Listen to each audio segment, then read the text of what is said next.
Hansi Flick, le coach du FC Barcelone, va sortir la grosse artillerie lourde aujourd'hui pour battre la Real Sociedad. Et en cas de victoire, les gars, le FC Barcelone sera leader ce soir de la Liga, vu que le Real Madrid s'est incliné hier 5-2 du côté de l'Atlético. Et voici le 11 attendu. Donc du Chesney, bien sûr, qui remplace Juan Garcia, blessé pendant 6 semaines. Gérard Martin qui remplace, bien sûr, Baldé, qui est proche du retour. Baldé pour être là contre le PSG. Poku Barsi, Arojo, Koundé. Milieu de terrain, Pedri, De Jong, Daniel Mo. C'est pas mal. Et devant, bien sûr, du Rashford, du Lamine Yamal. Après Lamine, on ne sait pas s'il sera titulaire ou remplaçant. N'oubliez pas qu'il était blessé depuis 3 semaines. On verra, mais voilà, il devrait jouer ce soir. Et Robert Lewandowski, bien sûr, au poste de numéro 9. Et concernant Juan Garcia qui s'est fait opérer hier matin, n'oubliez pas qu'il s'est blessé avant-hier à l'entraînement. Voilà, donc voilà, il s'est fait opérer. Donc il y a ses amis, bien sûr, qui sont partis le voir. On peut voir la Daniel Mo, bien sûr, qui est parti rendre visite, bien sûr. Juan Garcia, on lui souhaite un très bon rétablissement. Il devrait revenir après la trêve du mois de novembre. Et on finit aujourd'hui avec l'ancien joueur du FC Barcelone, Inigo Martinez, maintenant qui joue du côté d'Al Nasser, l'équipe de Cristiano Ronaldo. Il a été questionné, tout ça. Et quelle équipe va gagner la Ligue des Champions? Donc pour lui, il dit que c'est le Paris Saint-Germain qui va gagner la LDC cette saison. Les gars, ce sont les propos de Flick, donc ne m'attaquez pas. Mais d'après les médecins de TikTok, ceux qui ont fait des années de médecine, d'après les médecins Twitter, le retour de Lamine Yamal, ça va être compliqué et il est déjà finito à 18 ans parce qu'il a fait n'importe quoi durant son été. Et que cette blessure, il a eu parce que soi-disant, il sort avec une fille. Flick a dit en conférence mot pour mot. Lamine Yamal aura du temps de jeu demain. C'est sûr que ce soit comme titulaire ou comme remplaçant, il jouera. Je pense qu'il est prêt et qu'il n'y aura aucun risque de rechute. Tout le monde est convaincu que c'est le bon moment pour le retour de Lamine et nous sommes heureux qu'il soit une option pour nous demain. On a vu le club un peu teaser son retour à sa manière avec différents posts sur la page Twitter ou bien même le profil Instagram. En tout cas, c'est une très bonne nouvelle. On espère que De La Fuente fera attention à lui au moins. Le Barça a montré qu'il savait jouer, proposer du beau football et être efficace même dans les grands matchs sans Lamine Yamal. C'est une très bonne étape qu'on a passée parce qu'on a très bien vu que la saison dernière, on a perdu des points lorsqu'il n'était pas là. Donc les joueurs, durant quelques matchs, ont appris à moins compter sur Lamine. Son retour pourra être que bénéfique. Quand tu regardes la forme de Pedri, de De Jong, de Rashford, de Lewandowski, Ferran, Koundé, Araujo, Koubarsi ou bien même que Baldé est de retour, cette histoire, ça sent bon. Enfin bref, sinon vous les gars, vous en pensez quoi? Ramenez-vous sur cette on s'ennuie. Ok, celui qui perd, il va se faire vanner. Ok, y a pas de problème. Mais venez, on décale un peu le match. Non, venez, on décale un peu le match. Pour le bien du football, venez, on décale un peu le match. C'est même pas drôle. On a tous attendu ce match pour au final avoir une longue liste de blessés. Les absents pour le choc Barça-PSG, Rafinha, Gavi, Fermin, Garcia notre gardien. Et du côté du PSG, Dembélé, Doué, Marquinhos, Neves. Mais Doué pourrait peut-être être de retour, mais on connaît Enrique, il va pas forcer. Donc oui les gars, quand hier Rafinha est sorti et que je vous ai dit j'espère que c'est rien de grave, nous avons eu la fraude Miguel qui nous a dit hier pas de blessure pour Rafinha, seulement de petites gênes. Il devrait toutefois être ménagé face à la Real Sociedad. La réalité, Rafinha sera absent et ne sera pas de retour avant la trêve. Donc on verra Rafinha après la trêve. Quant à Garcia, il a une petite blessure et pourrait se faire opérer du genou. La skiff c'est pas bien grave et il devrait louper que 3 matchs. C'est ce qu'ils disent. C'est ce qu'ils disent, on attend le communiqué du club parce qu'on les connaît. 3 matchs qui peuvent se transformer en quoi? Parce qu'on nous avait dit que Gavi ça allait être 5 à 6 semaines, ça s'est transformé en 5 mois. Miguel, t'es une fraude. Les informations bidons là, faut te les garder. Tes faux trucs, tes faux bails, il faut te les garder. Enfin bref, on va compter sur Chesney et sur Rashford en attaque. Enfin bref, sinon vous les gars, vous en pensez quoi? Ramenez-vous sur Snap on s'ennuie. Dites-vous les gars que ce grand malade, c'est l'un des meilleurs joueurs de Liga et qui joue pour l'Atlético. Qu'est-ce que ça me fait mal parce que on peut dire ce qu'on veut, ouais les Barça on bave dessus, on rêve, ouais Alvarez il doit venir au Barça, Alvarez c'est lui notre futur neuf, le remplaçant de Lewandowski. Mais on n'a pas l'étal.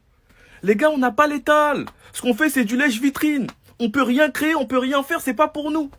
C'est leur bijou. Regardez comment Simeone, il parle de lui, en disant que c'est son meilleur joueur, qu'il échangerait pour rien au monde, qu'il le trouve meilleur que tous les autres joueurs de Liga, qu'il le trouve même meilleur que Mbappé et Yamal, Simeone l'a dit, qu'il l'échangerait pour rien au monde. Donc déjà qu'on ne peut même pas se permettre de payer pour lui, l'Atlético le laisseront jamais partir. Faut rêver. La dernière fois qu'on a tenté quelque chose, c'était avec Griezmann et regardez comment ça s'est mal passé, comment ça a mal fini. Encore un super match de sa part, il sait tout faire, il est bon dans le jeu. Sachant que le dernier match, c'est un triplé qu'il met contre le Rayo Vallecano. Aujourd'hui, c'est doublé qu'il met contre Madrid. Sur penalty et ensuite sur un magnifique coup franc. Et surtout que c'est pas le premier qu'il met cette saison. Alvarez est un bijou. Et qu'est-ce que ça me fait mal? Parce qu'il viendra jamais au Barça. Les gars, on fait du lèche-vitrine, faut zapper, on l'aura jamais.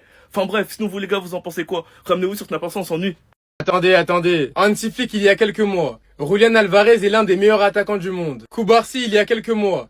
Si je pouvais signer un seul joueur pour le Barça, qui serait-ce? Julián Alvarez. Laporta, s'il te plaît, fais ce que t'as à faire et j'oublie tout. Les mensonges sur le Camp Nou, sur le 1 pour 1, sur le Mercato. J'oublie absolument tout. Alvarez, la performance encore une fois qu'il nous a pondu contre le Real Madrid. Je suis désolé, mais c'est trop. Vraiment, c'est trop pour moi. Avec tout le respect que j'ai pour l'Atlético, il a strictement rien à faire là-bas. Financièrement, à l'heure actuelle, au Barça, je sais que c'est chaud. Il y a pas d'argent, c'est compliqué pour recruter, etc. Mais de septembre 2025 jusqu'à juillet 2026, il y a le temps. Donc s'il te plaît, Laporta, trouve une solution. Je veux pas savoir comment est-ce que tu vas faire, si tu vas être dans des magouilles, des trucs chelous, moi je veux rien savoir. Moi j'ai juste envie de voir le communiqué, Alvarez to Barcelona, le here we go, etc. c'est tout. Laisser Julián Alvarez une saison de plus à l'Atlético Madrid, je suis désolé mais ça serait un péché. Ah, je suis désolé les gars, moi je mélange tout. Bref, en tout cas, n'hésitez pas à me donner vos avis dans les commentaires, histoire de savoir ce que vous en pensez, et moi je dirai tout ça.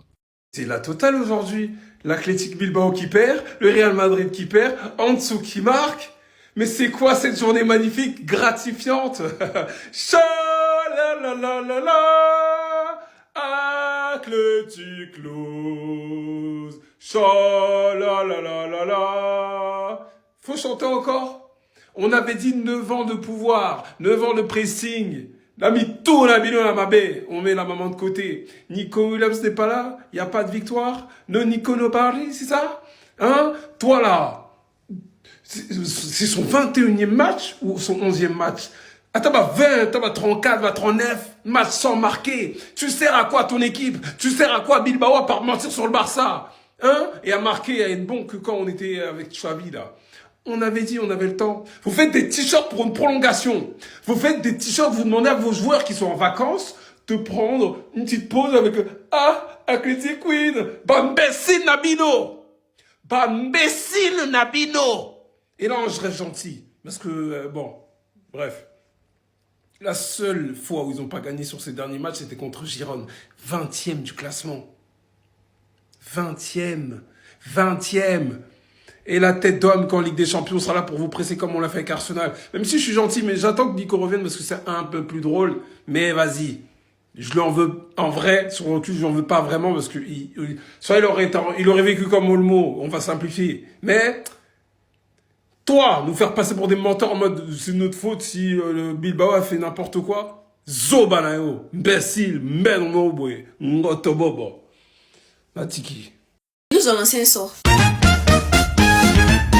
Ils ont lancé un sort aux joueurs du Barça. Sinon, comment expliquer tout ce qui se passe? Comment expliquer que c'est littéralement l'hécatombe au Barça? Tous les joueurs sont en train de se blesser un peu. Déjà, on a Gavi qui lui a rechuté. Et on sait déjà que son temps d'absence c'est entre 4 à 5 mois. Sachant qu'il avait les ligaments croisés et qu'il a pris 1 an pour s'en remettre. Après ça, on a eu Baldé et Lamine qui se sont blessés. On a eu Fermin aussi qui lui s'est blessé la dernière fois face à Retafe et qui sera absent pour 1 mois. Et aujourd'hui, on nous apprend quoi? Que Joan Garcia et Rafinha sont blessés. Ce qui veut dire qu'ils seront forfaits. Ils seront out pour le match contre le Paris Saint-Germain qui est dans quelques jours, c'est-à-dire mercredi 1er octobre. C'est quoi ça? Ça c'est quoi? Pourquoi est-ce que le sort s'acharne sur nous? Pourquoi? Et t'as l'impression qu'ils font un remplacement basket. Parce que là, on nous dit que Lamine et Baldé se sont entraînés avec le groupe. Ce qui veut dire qu'ils seront sûrement dans le groupe pour affronter le Paris Saint-Germain. Mais là, Joan Garcia et Rafinha, eux, ils sont out. Ils sont forfaits. C'est quoi le truc? Franchement, c'est pas intéressant. C'est pas intéressant dans la mesure où moi, je pensais que le match Paris Saint-Germain-Barcelone, les deux équipes allaient arriver, on va dire, à 100% de leur forme, avec tous leurs titulaires, qu'on assiste à un match sensationnel.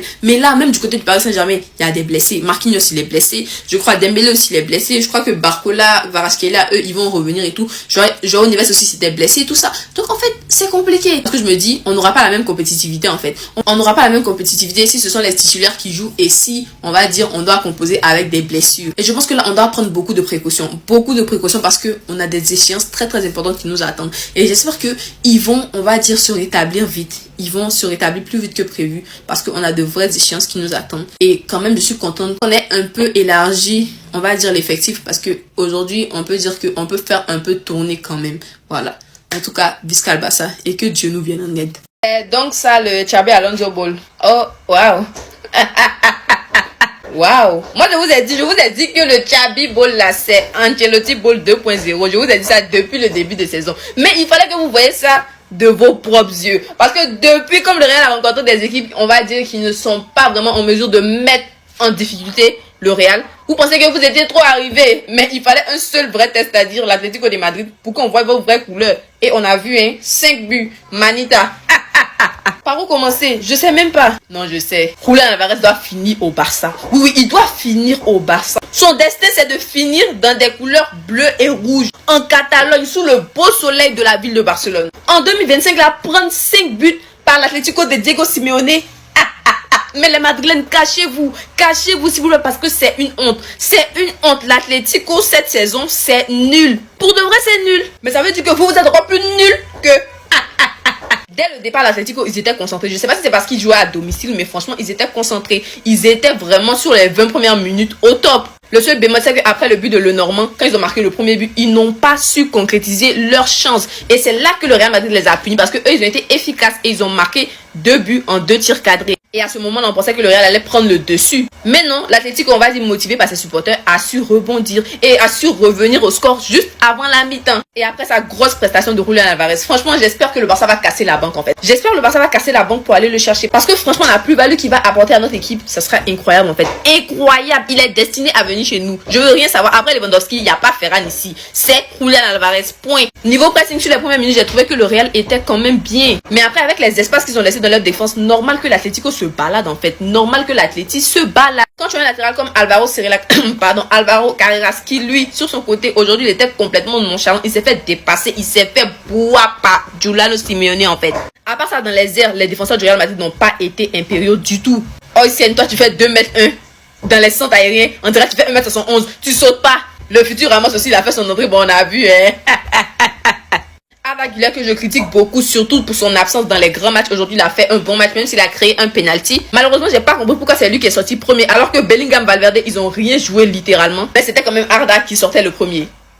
Bizarre. En tout cas, bon, ils ont fait le derby en leur famille là-bas. L'Atlético a gagné et ça nous arrange parce que si le Barça se joue pas les bêtes demain, normalement le Barça passe devant, le Barça passe premier.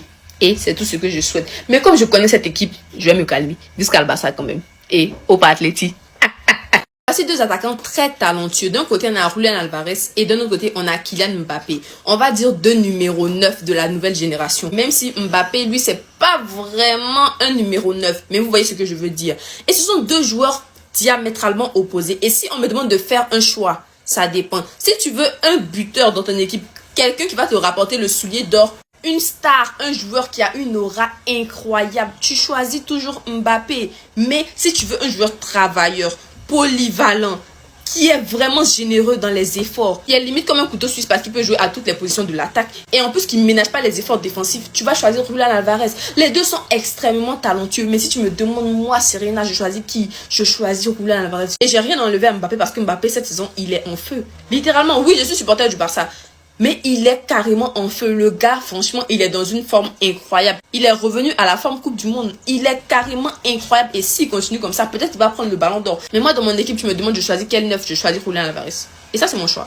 C'est mon choix. Les deux ont un apport significatif dans leurs équipes respectives. Mais c'est impossible qu'un collectif où il y a Kylian Mbappé réussisse. Par contre, Kylian Mbappé peut réussir dans un collectif. En fait, il va avoir toute la lumière. Partout où Kylian Mbappé est, le collectif ne peut jamais primer. Et c'est comme ça. On l'a vu au Paris Saint-Germain.